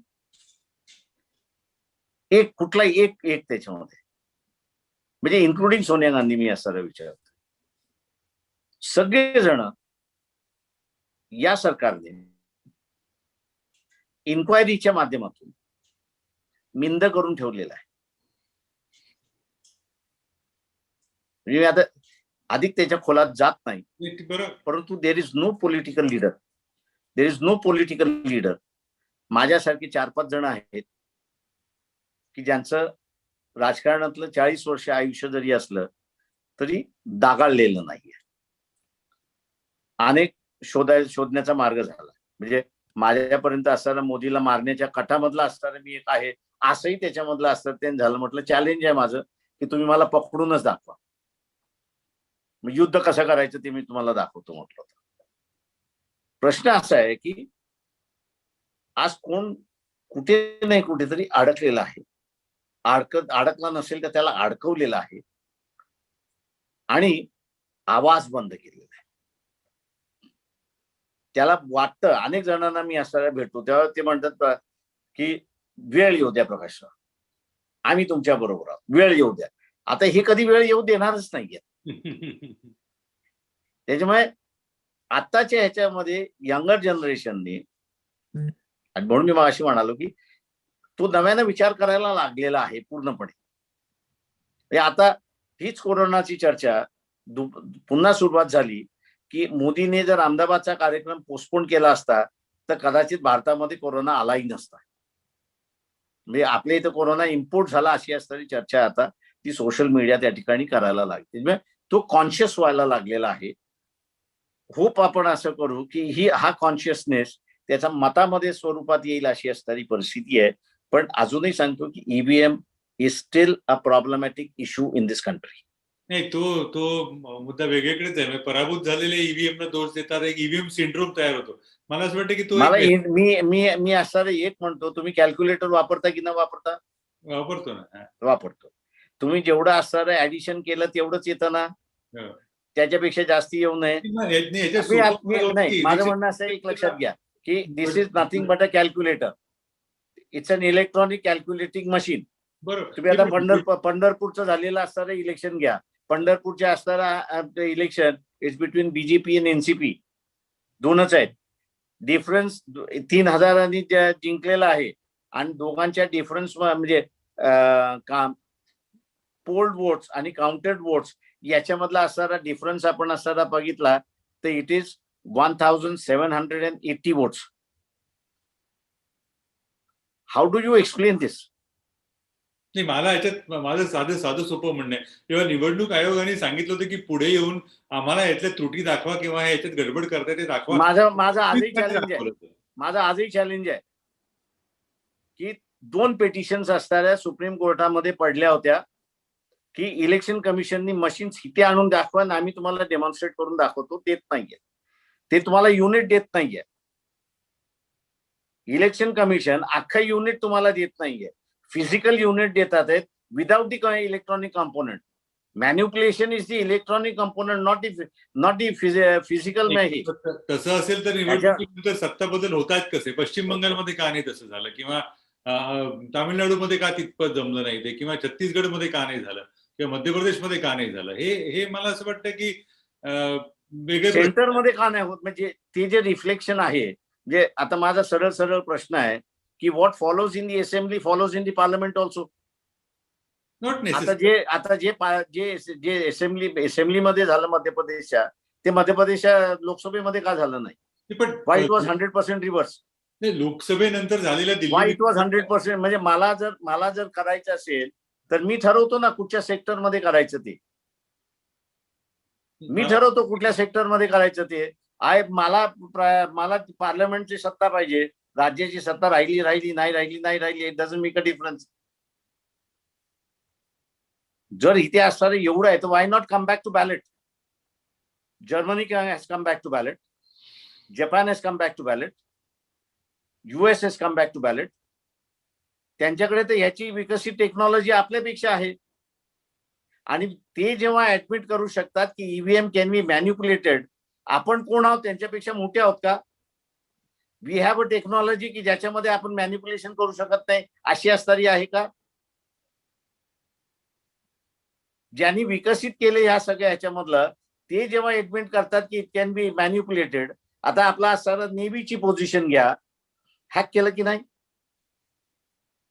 म्हणजे आमच्या डोळ्यासमोर असताना की नेव्हीची एवढी सिक्युरिटी सिस्टम सिक्युअर्ड असताना सुद्धा, 7 लेयर्स 8 लेयर्स सिक्युअर्ड सिस्टम असताना सुद्धा आमच्या सगळ्या सबमरीनची असणारी position was हॅक्ड.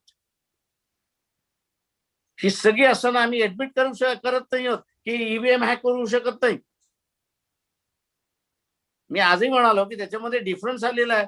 Let the election commission explain the difference. का इलेक्शन कमिशन येत नाहीये? मागच्या लोकसभेमध्ये 332 मतदारसंघामधला डिफरन्स आहे आणि काही साऊथ मतदारसंघामध्ये the difference is more than 1 lakh. आता ह्याला कसं तुम्ही एक्सप्लेन करणार? आणि त्याच्यामध्ये जे आहे की जो डेटा जो आहे तो डेटा उडवला जातो इलेक्शन कमिशनच्या मार्फत. स्क्रीनशॉट्स आजही काही जणांकडे आहेत ना ते. पण मला एक साधा अगदी त्यातला सामान्य ज्ञानाचा प्रश्न असू शकतो. जो तंत्रज्ञ किंवा जो पक्ष किंवा जी यंत्रणा हे इलेक्शन कमिशनचं किंवा हे निवडणुकीचं यंत्र हॅक करू शकते, ती यंत्रणा ही फरक दिसणार नाही अशी का नाही व्यवस्था करू शकत? ती येऊ शकतच नाही, कारण का there is no item of electronic that cannot be hack. अजून एकही आयटम असा निर्माण झालेला नाही इलेक्ट्रॉनिक मधलं की which cannot be hack. Everything can be hack. It can be hack मध्ये टॅली होईल अशी पण व्यवस्था केली जाईल ना, असं म्हणतो मी. तर हॅक मध्ये टॅली होत नाही. मी हॅक करतो याचं कारण की मला त्याचं बेनिफिट पाहिजे म्हणून टॅली करण्यासाठी नाही करत ना. उत्तरपत्रिका मी जर बनावटच लिहिणार आहे तर निदान ते कळणार नाही. ते बनावट लिहित तसे उत्तरपत्रिका बनावट लिहित असताना त्याचे वेगवेगळे प्रकार आहेत ना, पण ते कळतात ना वाचताना. अतिशय महत्वाचा मुद्दा आहे. ह्या लोकांना खरं म्हणजे जायला हवा त्याच्याकडे. मला शेवटचा प्रश्न तुमच्या म्हणजे राजकारणातल्या विरोधाभासाविषयी मला विचारायला आवडेल. आपण अकोल्याला भेटलो होतो तेव्हाही हा मुद्दा मी तो मांडलेला होता. तुमच्या राजकारणाविषयी असे वेगवेगळे प्रवाद का होतात? ते असे आरोप का केले जातात? म्हणजे उदाहरणार्थ तुम्ही एका बाजूला एक वर्ग असा म्हणतो की तुम्ही सत्ताधाऱ्यांना विशेषतः भाजपला मदत करणारं राजकारण करता. हा एक तुमच्यावरती ठेवला जाणारा ठपका आहे. त्याच वेळेला तुम्ही स्वतः उल्लेख केला, त्याच्यात हा प्रश्न जन्माला आला की मोदींवरती हल्ल्याची कट असलेल्यांना तुम्ही समर्थन दिलं वगैरे वगैरे. म्हणजे अर्बन नक्षल. एका बाजूला तुम्ही अर्बन नक्षलचं समर्थन करता असं बोललं जातं.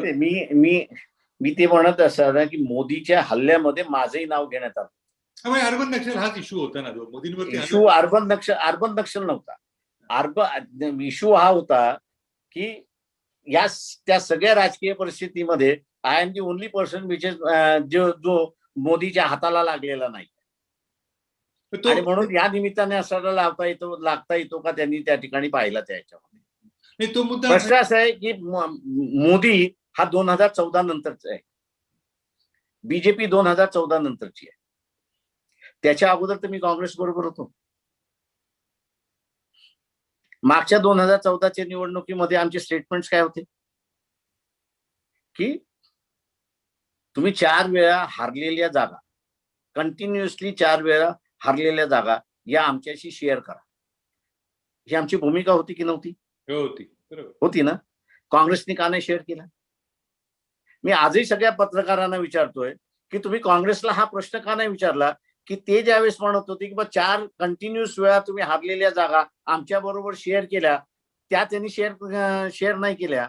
एकाने जरी विचारलं वाय, आणि शेअर करायचं नाही म्हणून मी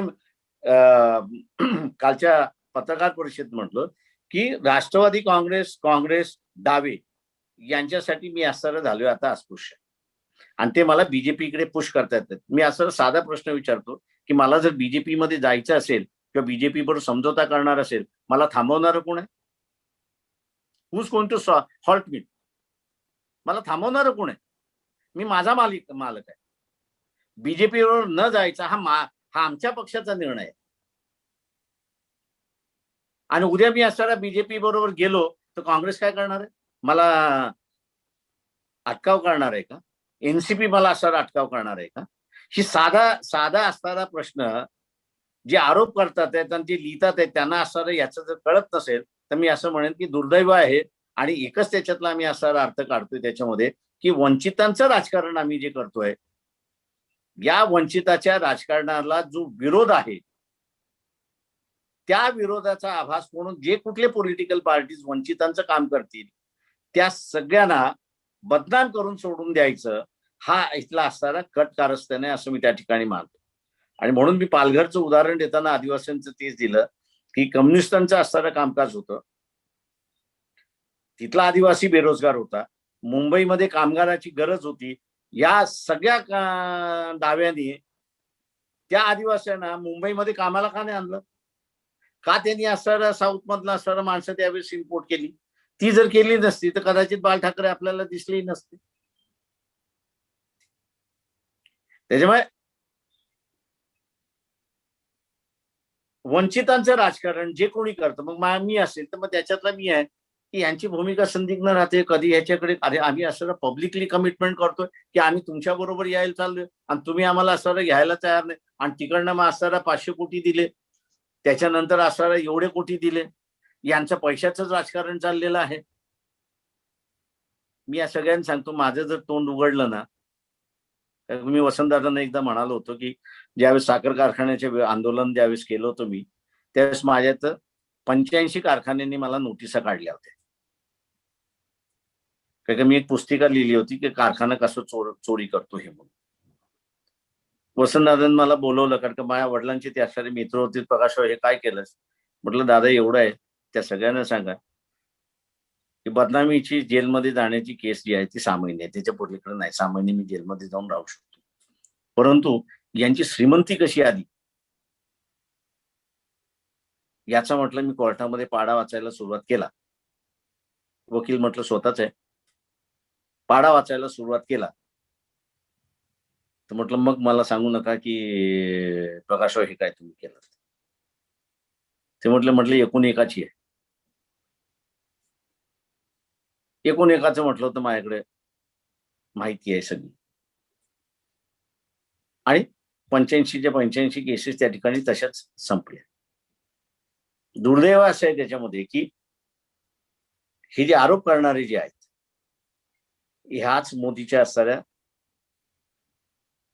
राजकारणामध्ये अडकलेले आहेत, आणि आम्ही एकटे जे आहोत हे मोदींना आणि इथल्या बीजेपीला अंगावरती घेऊन आम्ही लढतो आहोत.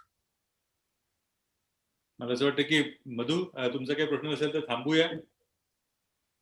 ठीक आहे, सर. सुरुवात जशी हो, हो. केली होती की प्रकाश आंबेडकरांना ऐकणं हे नेहमी शिकणं असतं, आणि नाही, पण मी तुम्हाला विचारलेल्या प्रश्नाचं तुम्ही मला उत्तर दिलेलं नाही. तिथेच येतो मी. इतकी उत्तम शास्त्रशुद्ध मांडणी करू शकणारा तरुणांमधला कोण आहे तुम्ही मला दाखवा, आम्ही त्यांना पण बोलवू. तुम्ही शोधला पाहिजे तो. नाही, म्हणून तुम्ही जे म्हणालात ना की मी तोंड उघडलं तर, माझ्या आता पुढचं तुम्हाला आव्हान असं आहे किंवा विनंती अशी आहे, तोंड उघडणं न उघडणं हा राजकारणाचा भाग झाला, पण तुमची लेखणी मात्र निश्चितच ती उघडायला हवी. पुढच्या वर्षी तुम्ही एक स्तंभ, मला असं वाटतं माझं म्हणणं असं आहे, मी लोकसत्तेमध्ये लिहित होतो, हो. बरोबर आहे. माझा एक लेख एडिट करून आला आणि तिथून मी म्हटलं की आता असणारा लोकसत्तेची भूमिका बदललेली मला दिसते. गडकरी असताना मी RSS विरुद्ध लिहिलेला लेख, टीम RSS ची होती त्यावेळेस, नाही असं नाही, पण भूमिका अशी झाली की दिलेली सगळी माहिती ही ऐकिवात नव्हती, तर त्याचा सगळा लेखी पुरावा आहे आणि तो छापला गेला पाहिजे. कंडिशन एकच होती त्याच्यामध्ये, प्रकाशराव, आम्ही पहिले हा छापण्याच्या अगोदर नागपूरच्या हेडक्वार्टरला पाठवतो म्हटलं, माझी काहीही हरकत नाही म्हटलं होतं, आणि तो पाठवलाही गेला. त्यांच्याकडून उत्तर आलं नाही, पण तो तशाच्या तसा छापला गेला. आणि दॅट वॉज माय कॉन्फिडन्स की तो शेक झाला की मी असं कुठेही काही लिहित नाही की ज्याच्यामध्ये कोणाला इतरांना गैर होईल, अमुक होईल. आणि जेव्हा एडिट व्हायला लागलं तेव्हा म्हटलं तर आता काही खरं नाही, आपलं लिहिणंच बंद करावं. म्हणजे तो इतिहास, म्हणजे बरंच काही पाणी वेगवेगळ्या ठिकाणी वाहून गेलेलं आहे, कारण तुमच्याकडे सांगण्यासारखं इतकं आहे आणि मुख्य म्हणजे वेगवेगळे मुद्दे आणि दिशा देणं, हे तुम्ही खूपच तुमच्याकडनं शिकण्यासारखं आहे. त्याच्यामुळे तुम्ही आज सहभागी झालात, मनापासून आपले आभार. मी कार्यक्रमाची सूचना शेवटची 2 मिनिटं राहिलेली आहेत, माझी सहकारी भक्ती देतो. मस्त मजा आली. आभार. लोकसत्ता, दृष्टी आणि कोण, कुबेर सर म्हणाले तसं ऐकण्यासारखं आणि शिकण्यासारखं खूप आहे, पण वेळेची मर्यादा पाळायला लागते. कार्यक्रमाचे टायटल स्पॉन्सर्स महाराष्ट्र प्रदूषण नियंत्रण मंडळ, associate sponsors MEP infrastructure developers limited, Maharashtra औद्योगिक विकास महामंडळ आणि कॅपॅसिटी इन्फ्रा प्रोजेक्ट्स लिमिटेड. मी लोकसत्ताचे सहाय्यक संपादक मुकुंद संगोराम यांना विनंती करते की त्यांनी आभारांची औपचारिकता पूर्ण करा. संगोराम शांत कसे बसलेत? नाही, मी माझं काम ऐकण्याचं होतं, तुम्हाला ऐकण्याचं नाही, तुमचं आणि माझं असणारं संभाषण फार होत असतं. मी अपेक्षा करत होतो की तुम्ही मला क्रॉस करत बसाल. नाही, तुम्ही आज इथं आलात याबद्दल लोकसत्ताच्या वतीने तुमचे खरं मनापासून आभार मानायला पाहिजेत. कारण राजकारण करणाऱ्याला समाजाचा अभ्यास पण करावा लागतो, हे आज तुम्ही फार छान समजावून सांगितलं. समाज समजला नाही तर राजकारण करण्यात अर्थ नसतो, हे एकूण तुमच्या आजच्या विवेचनाचं फार सुंदर असं सूत्र होतं. खूप मोठ्या संख्येने तुमचं हा सगळा संवाद ऐकायला पण लोकसत्ताचे वाचक सहभागी झाले होते. त्या वाचकांचे पण लोकसत्ताच्या वतीने मनापासून आभार. ज्यांच्या सहकार्यामुळे हा कार्यक्रम यशस्वी झाला त्या प्रायोजकांचे पण आभार. हा कार्यक्रम इथं संपला असं मी जाहीर करतो. त्यापूर्वी ही सगळी सूत्र परत एकदा भक्तीकडे देतो. लोकसत्ता, दृष्टी आणि कोण, टायटल स्पॉन्सर्स महाराष्ट्र प्रदूषण नियंत्रण मंडळ, associate sponsors MEP infrastructure developers limited, Maharashtra औद्योगिक विकास महामंडळ आणि कॅपॅसिटी इन्फ्रा प्रोजेक्ट्स लिमिटेड या दूरसंवाद कार्यक्रमामध्ये उद्या संवाद साधणार आहोत वैद्यकीय शिक्षण आणि सांस्कृतिक कार्यमंत्री अमित देशमुख यांच्याशी. त्यामुळे आज जे सगळे उपस्थित आहेत, उद्या सुद्धा भेटूया एवढ्याच मोठ्या संख्येने. तोपर्यंत नमस्कार. मी सर्व वाचकांचे आभार मानतो. राजब, तुम्ही खरंच लिहायला हवं वेगवेगळ्या अर्थात, कारण बरंच काय काय घडलेलं तुमच्या राजकारणातले अनुभव हा पुस्तकाचा ऐवज आहे, कारण तो खूपच छान आहे. मी जाहीरपणे तुम्हाला विनंती करतो आणि तुम्ही जाहीरपणे मान्य करावी अशी. 4 दशकांचं जेवढं जमेल तेवढं लिहितो मी. नाही, खरंच लिहायला हवं, कारण केवढा तुमचा म्हणजे नजर आणि अनुभव दोन्ही भरपूर आहे, त्याच्यामुळे ते लिहायला हवं असं मला वाटतं. पण मला